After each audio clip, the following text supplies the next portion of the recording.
Welcome, everyone, back to the True Blue Podcast. I am your drum tapping, humming host, Zachary Sucardi, and we are here for session 6. Thank you for joining me. I'm happy to be here. It's a little late on Monday night that I'm recording this, but here we are, and I'm excited to fucking do this, so this will be fun. I'm a little under the weather, so I may sound like kind of hoarse, or I may sound like if I laugh I smoke like 50 cigarettes, but it's just a sinus infection. And shout out to my good homie Tyler, who turned me on to the Simply Saline, because I had symptoms, like I was kind of achy and not a fever though, and I could still taste food, so it was definitely a sinus infection, so I'm just sort of getting over it. But shout out to my homie, as I said, who told me about getting the saline solution, because it really helped. But I've been on it, guys. I've been drinking my water. I eat like fruit and good food. I'm not like pigging out. I'm not eating really any cheese. I had cheese yesterday for the Super Bowl. I had some pizza, but otherwise I'm not eating anything that's gonna create more mucus or any of that gross ass shit. So I'm on the mend. And I'm happy to be here, fucking doing this podcast. So just a little recap since the last episode. As I said, I'm kind of been sick. I went and I saw Trail of Dead. I mentioned them last week. I went and saw them at the launch pad, and it was great. Surprisingly, though, there wasn't really a lot of people there. It kind of shocked me. And so I got there and I went to the merch booth, checked it out, and I actually got to talk to the singer.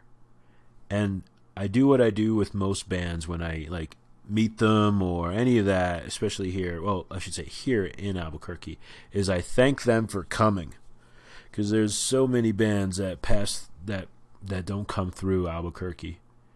So when they do, and I, get to meet them or, whatever, I always say thank you for coming here. Because again, being from the East Coast, I'm spoiled. Every artist goes to New York, New Jersey, Philly, so there's always an option to see them, unlike here in New Mexico. So I thanked them, and I actually got to talk to him, and I told him about the EP that Trail of Dead have called The Secret of Elena's Tomb. And I actually talked about a song off of there on last week's episode. And I told him how much I really like that song and how I like the song that it goes into. And I also mentioned how I'm a big fan of the art of this EP. It's got a really cool, like, Victorian profile of this, maybe Elena, I would imagine. Secret of Elena's Tomb, just putting two and two together. And then just the way it says Trail of Dead on there. And it was real cool. He looked surprised that I was referencing that. And he gave me this look like I was talking about my own art or something. Like he was he was very gracious. But he was kind of like, wow, you really feel that way about something that I did? That wasn't like our popular album or something. I don't know. I kind of felt that vibe a little. But it was really cool. I gotta say, like, I don't really fanboy it or nothing. I bought the record and I didn't need a picture, or I don't have him sign it or anything. Just to be able to connect with him, shake his hand, and tell him what I think of his music. That's really all I ever want to do if I meet someone that I admire their music. Is just sort of tell them how I connect with it and maybe reference a song or whatever. But they were great. They were so good. I really enjoyed them. They actually had a drummer. They had a couple different guys playing drums. They would switch instruments. So I thought that was really cool. As a drummer, that these guys were multi-talented. There were 3 different people who played drums during their set. So it was real enjoyable. And I really liked their latest album, and they played a bunch of songs off there, and then they played songs off of a couple of their albums here, prior. And it was awesome. I did some filming, which I don't ever film at shows. When I go to shows, I want to motherfucking be there. I'm not trying to film and show all my friends and YouTube it and Instagram it and Pepperoni Pizza it. I'm just trying to be there. But things change. It's 2020, you know? So I filmed a little. I think I filmed like one of the first times at the Misfits show when I saw the Misfits in New York City. So, you know, maybe we're turning a tide here, but I highly doubt it. But it was cool just to film a little. And again, great show. I really enjoyed it. I picked up, as I said, a vinyl of their most recent album. So really cool shit. And yeah, so I talked to my mom yesterday, which was cool. And she told me this story about a falcon landing on her car when my mom had her dogs in the car. And it was just sort of funny because it's a fucking falcon. I mean, geez, that's a huge bird landing on my mom's car. She said it was only there for like a minute and flew away, but she could tell that like her dogs were a little bit, you know, uneasy, and they were definitely aware of something. But how cool, a falcon? A little side note that the town I live in, the football team, the Pee Wee football team, are called the Falcons. So it drew back to my childhood because I played for the Falcons. I loved it. Anyway, yeah, kind of a cool story. And my mom mentioned like I don't know, like maybe getting like a knife or something, because she walks her dogs like late at night sometimes, and you know, just to protect them and all that. And my mom's birthday is on Wednesday, the 5th. Do I have that right? Tomorrow's the 5th. It's definitely the 5th. I know that, but just thinking it's Wednesday. And my mom's real hard to shop for. So my mom, she drinks Dunkin' Donuts, coffee, and that's kind of it. And then everything else is maybe like, I know it sounds so lame, but like a gift card to Kohl's. I try to buy her like, I did get her a good Christmas gift. She likes, I got her these Indian blankets from here in New Mexico. So that was cool, but I can't give her more blankets. I mean, the fuck. So my mom mentioned like, oh yeah, maybe I should get like a knife or something, you know, when I walk the dogs at nighttime, you know, just to be safe. So I bought my mom a fucking knife. Pretty excited, actually. Pretty excited for my mom to get it. I got it on Amazon. I bought it like right there. She was talking to me on the phone. I just went on Amazon because, again, she's real hard to buy for, and I know that she'll appreciate it. So that's just something I wanted to share with everyone. Falcon on my mom's car. It spawned me to be able to get her a good Christmas gift, a good birthday gift. So I'm excited for my mom to get her knife. So that's pretty cool. Then the Super Bowl. Yeah, the Super Bowl was cool. I enjoyed it. I thought it was a real good game. I'm happy the Chiefs won. I would have been cool if the 49ers won, but I think I wanted the Chiefs to win. They're definitely the better team in my opinion. And I'm just happy to see that. And it was a good game.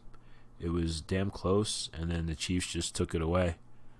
I didn't really, you know what, the commercials were just aight. And I'll be honest, I fucking fell asleep. From being sick, I haven't really been able to sleep so well. So my sleep is kind of like, I don't know, it's here and there, and it's kind of been like a couple naps here lately. So at least over the past weekend. So I fell asleep probably from the second quarter to the end of the third. So I missed halftime show, which I was fine with. You know, I'm just not a fan of Shakira and J-Lo. Good for them. I'm not hating, you know, but their music and everything, yeah, they're super hot, but whatever. You know, it didn't faze me. In fact, I was kind of pleased that I missed it. So yeah, it was cool. I'm really big into fantasy football, so that'll be cool. With the rookies coming in and all that. So even though football's over, I can kind of still enjoy the fantasy football aspect of it. All right, so let's get into the episode. I just wanted to kind of do a little recap there. I'll probably do that at the start of my episodes here, just to kind of speak off the cuff, talk some real. You know what I'm saying? Saying what I'm saying. Alrighty, so let's get into the self-care tip of the week here. So the self-care tip of the week for this week is how to limit your social media time. You know what? I thought about this because I use social media. I use Instagram and I use Twitter. And I know it takes up a good amount of my phone usage. I'd say I listen to my music apps the most, and then second comes all the social media. And then right now, third is my fantasy football shit. But come in season, fantasy football is number one. I'm on that motherfucking shit all the time.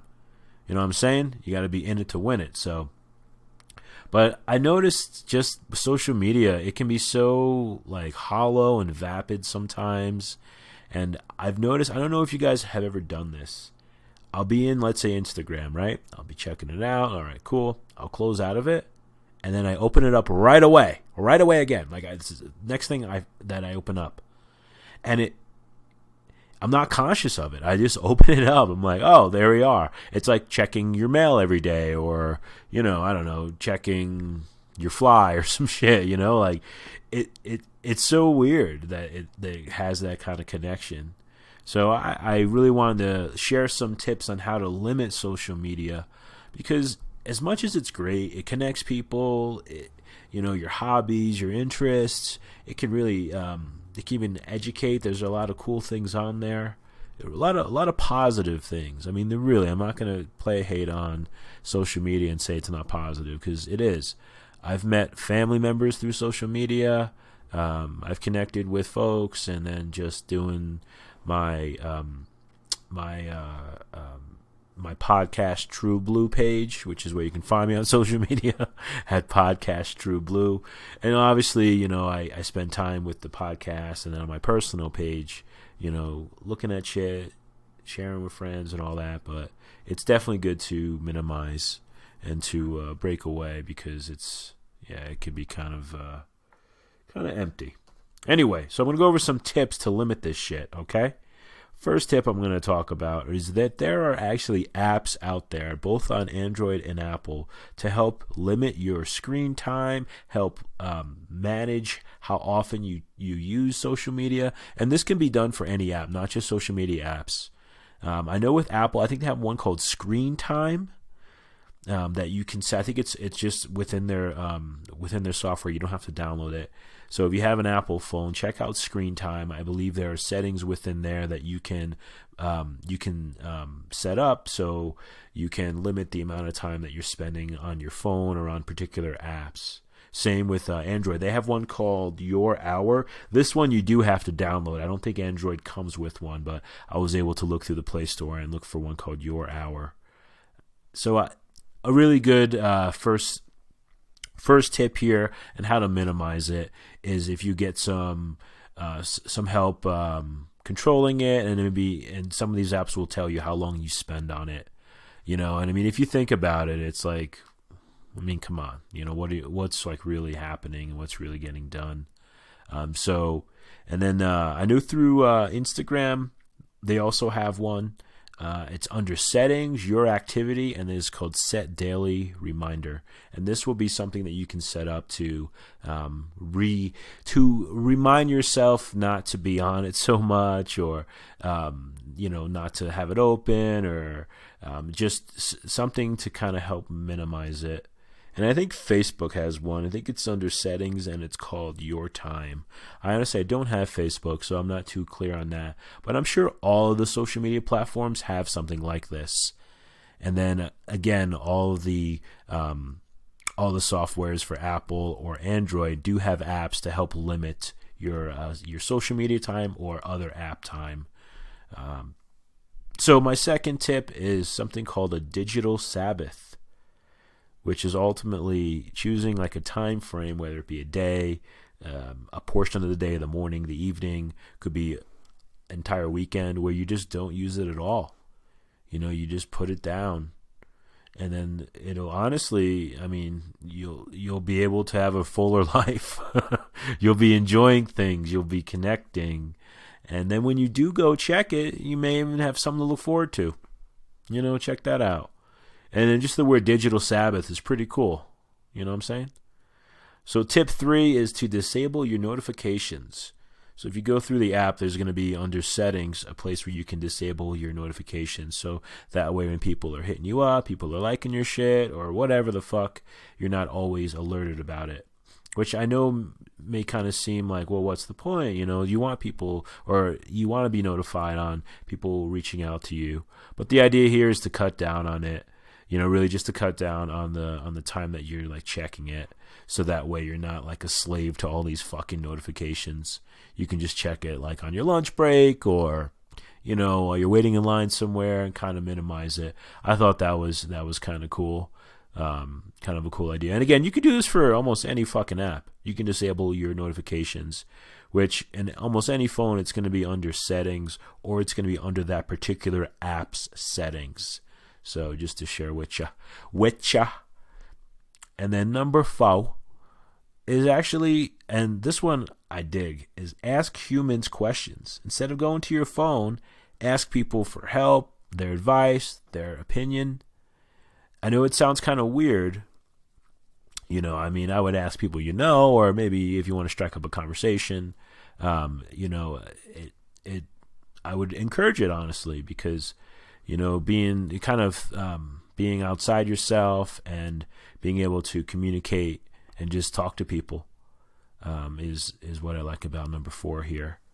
I wouldn't go asking people for directions. I'd still use your phone for that. But, you know, their opinion, maybe some help on something that you're not clear on, or their advice. You know, even if you're in line somewhere at like a deli and you want to get some feedback on, you know, what that person likes. Just really what I'm also getting at with this self-care tip is just connecting with other people instead of digitally connecting with them. And then last but not least, is motherfucking move. Go on a fucking hike. Go for a walk. Go on a bike ride. Get your unicycle out and get that shit going. You know, anything that keeps you moving and engaged with other human beings. Go have sex. You know what I'm saying? Like, do something. Don't be on your phone. Our phones are great. They fucking are. I mean, geez, can you believe we live in an age where you can just type in any song you want? Any song. I remember as a kid getting the fucking cassette tape, waiting for the song to come on, and fucking trying to record it. And then a lot of times back in the day, the radio DJ would have the super long opening, so he's talking over the intro of the song, which would be so annoying. And now we can just go on our phones and just check it out. We can listen to any song we fucking want. Social media is great, but at the same time, you want to disconnect. I had an issue with my phone a couple months ago. I wasn't able to really use it. So I was forced to not be able to use it. And it was kind of nice. It really was. It's nice to just have a motherfucking break. You know, and if you get anything from this tip, I mean really anything, it's just connect with someone. You know what I'm saying? I'm chilling here with my dog, by the way. Lulu. She's so awesome. I fucking love her. She doesn't have social media. I see a lot of people who have fucking pages for their dogs and shit. Which is cool. I'm not going to lie. I follow a couple dogs because they're cute and they're cool and they're funny and they make you feel good. I follow dogs. It's funny. All right. Anyway, so those are my tips. I'm actually going to try to post this to my Instagram page. I know this is sort of weird. I'm telling you not to be on social media, and I'm posting it on social media. But, you know, you got to find a balance somewhere, and that's up to y'all. All right, so I'm going to now talk about some poetry here. I'm going to talk some poetry. This is actually by a poet named Frank O'Hara. He is out of, I believe, I forget where he's from. I think he may be from, like, Massachusetts area. But he's ultimately a New York City poet. He was the curator at the I forget the Museum of Modern Art, I think, in New York City, which is like a big deal to be the curator there. He was in like the 70s. Do I have that right? 60s, 70s. Probably the 60s. I should probably know when he passed away because he sadly passed away. Let me go on Google. Let's check this out. Frank O'Hara. Another reason why I like him, or I should say I connect with him, is he's Irish. O'Hara. I'm also Irish, so it's kind of cool. Yeah, so in the 60s. So yeah, he was the curator in the 60s, the Museum of Modern Art in New York City. So I chose some of his poems I wanted to share with everyone because he's one of my favorite poets. I wouldn't share poems from someone I didn't like. So a couple of these are excerpts from longer poems. He writes a lot of long prose poems. And shout out to my sister, who in like 2005 gave me a gift card to Barnes & Noble, and I bought the collection of Frank O'Hara poems. There's like, I don't know how many pages in here, like 600, 700. Yeah, 600 pages. So really cool. Really cool. So I'm going to share some of his poems with you. Or I should say these are excerpts from his poems, and then I actually do have a poem in completion that I really dig. So this poem, or this excerpt, I should say, does not have a title. First two I'm going to share don't have a title. The last one does. Here goes. Oh God, it's wonderful to get out of bed and drink too much coffee and smoke too many cigarettes and love you so much. Fucking love that. Let me read that again. Oh God, it's wonderful to get out of bed and drink too much coffee and smoke too many cigarettes and love you so much. I love this one. I really do. I think it's so concise. It's so powerful. It's so mundane. Drinking coffee, smoking cigarettes, getting out of bed. And I don't drink coffee or smoke cigarettes, but I just really connected with this, and just how he says, "Oh God, it's wonderful to get out of bed." I mean, think about that. It is. It's wonderful. We're so lucky and blessed to be able to get the fuck out of bed.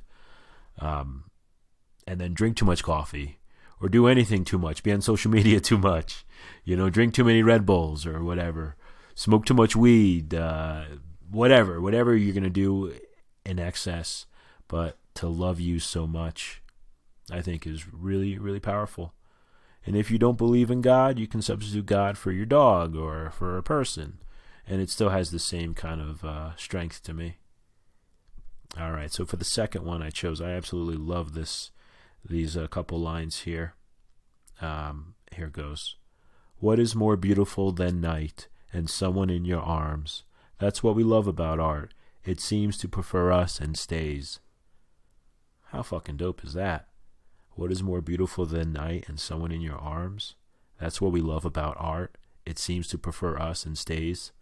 So I connected with this one a lot because, I mean, when it comes to art, when it comes to music and all these things under the art umbrella of expression, that it seems to prefer us and stays, it's kind of nice. It's like saying that, like, human beings, or they're not as committed, maybe, or at least in this poem here. And to say it seems to prefer us and stays. We're not quite sure, but it seems to prefer us and it sticks around. One thing I will say that I just, love about music is it's always there. I mean, it really is. And it's just like, I don't know, early on in my life, as a kid, I just knew that I could go to my tapes, my CDs, my records, and have something that I connect with, and it seems to prefer me, and it sticks around. So I think that's real cool. And then the first two lines, what is more beautiful than night and someone in your arms? I mean, nighttime, it's dark, it can be cold. What's more beautiful than that, and having someone in your arms? I mean, that is just so profound. And honestly, it could be someone, it could be your dog, could be Lulu, could be Lolo, could be art, could be anything. Someone could be something in your arms. But for this, it says someone in your arms. And I'm not discounting what it means to be with somebody, what it means to have someone that you are in love with or connecting with or whatever, and they're in your arms. Like, that's such a great thing.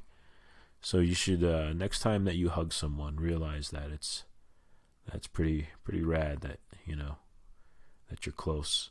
So yeah, I love this one. It's so good. That's what we love about art. It seems to prefer us and stays. Good shit. All right, so the last one is actually a poem called Katie. Here goes. They say I mope too much, but really I'm loudly dancing. I eat paper, it's good for my bones. I play the piano pedal. I dance. I am never quiet, I mean silent. Someday I'll love Frank O'Hara. I think I'll be alone for a little while. Fucking dope. I love that he called it Katie, whoever Katie is. I think it's cool that he attributed these words to her, or just decided to choose that as the poem name. They say I mope too much, but I'm really loudly dancing. It's pretty cool. I dig that. You know, from the outside looking in, it looks like he mopes too much, but he's really loudly dancing. That's cool.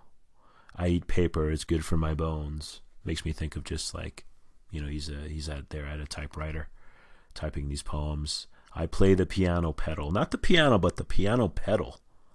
That's pretty cool. I like how specific that is. And I like how, like, if you play piano, you know, obviously it's just the pedal, but it still has such a significance. And he says, I dance. I am never quiet. I mean silent. I love that. I'm never quiet. And then he says, I mean silent. There's something that's really kind of fun with those words. And then he says, someday I'll love Frank O'Hara.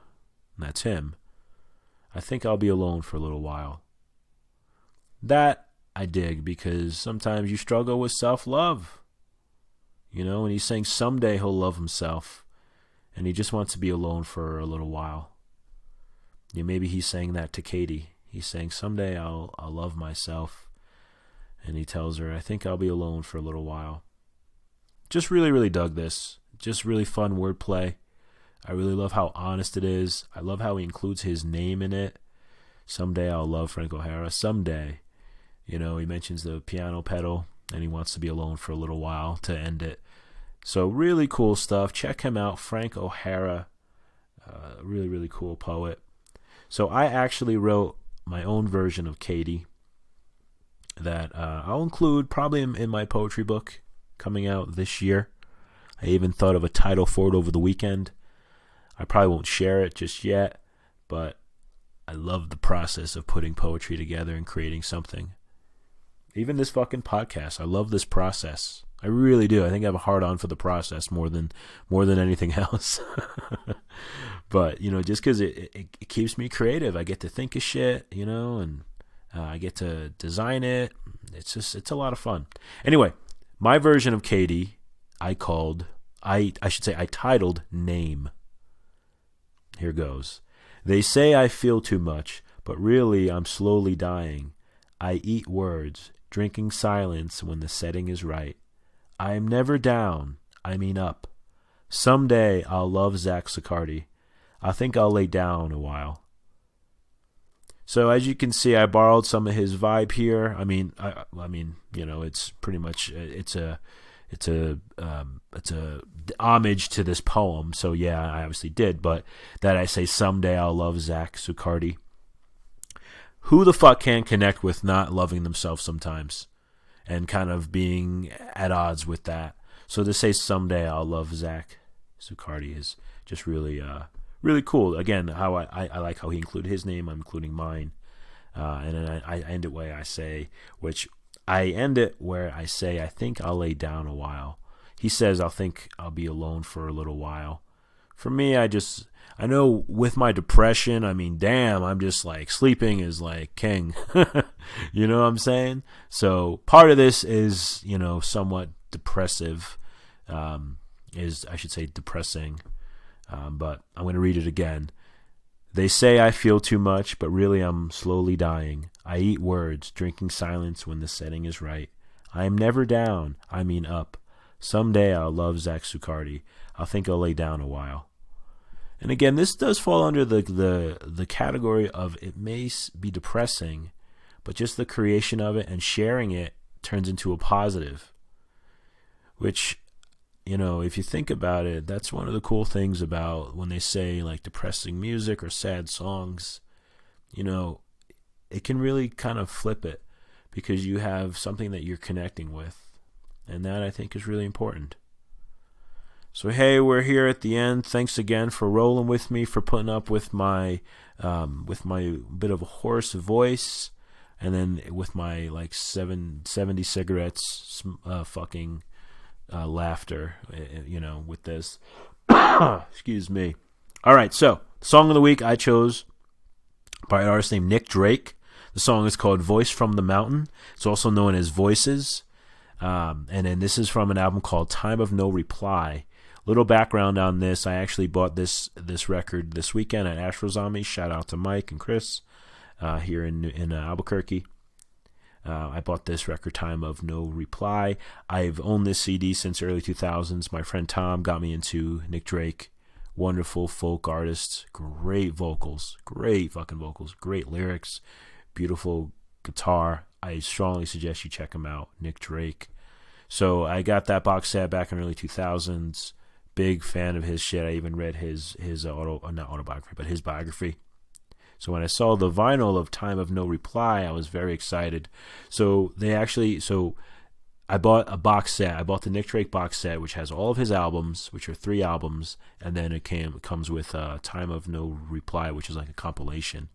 And honestly, I like this the most out of everything that came in the box set. So when I saw the vinyl, I was so pumped to have picked it up.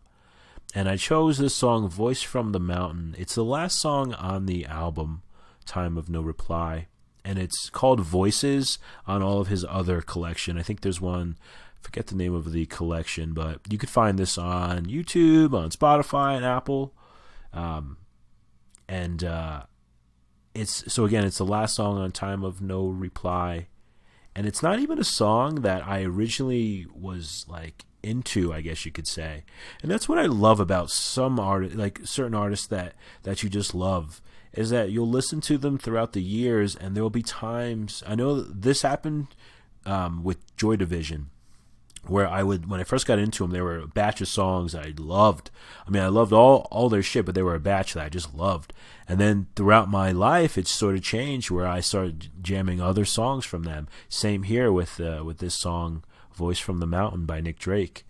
It wasn't a song that I originally connected with, or I guess featured. I hadn't added it to any of my mixes or anything like that. But I was jamming it this weekend and just love it. Love it. Such a beautiful song. He says, voice from the mountain and a voice from the sea, voice in my neighborhood and a voice calling me. I mean, great lyrics, very poetic. Very poetic. And then I live in Albuquerque. There's mountains here. There's really not too many mountains in New Jersey. So my connection with this song is honestly being here in Albuquerque, voice from the mountain. Just a great song, one that I'm very excited to share. I'll post this somewhere on social media so you guys can check it out. And yeah, anytime you think of Drake, like the hip hop artist from Canada, I always think of Nick Drake. And then if you know Seinfeld, there's an episode where they have a friend called the Drake, and they're always saying how they hate the Drake or they love the Drake. So there's a couple references with the name Drake, and there's Drake's Coffee Cakes. But Nick Drake trumps all. Check out Nick Drake, everybody. All right, well, hey, that's it for session 6. Thanks again for rolling with me. I'm really having a great fucking time doing this podcast. And I love it's February. I've got a month full of podcasts. We're in the second month of 2020, and I'm doing session 6. It's just going to keep getting better and better. And I love that. It's something that I have a hard time with. I'm sort of a perfectionist, but to be able to do something and just fucking do it and get better as I go is really kind of therapeutic. So anyway, you can find me on Instagram and Twitter at Podcast True Blue. My name is Zachary Sicardi. I hope you guys have a great week, and I'll holla at you here soon. I'll see you here soon. God bless. Peace.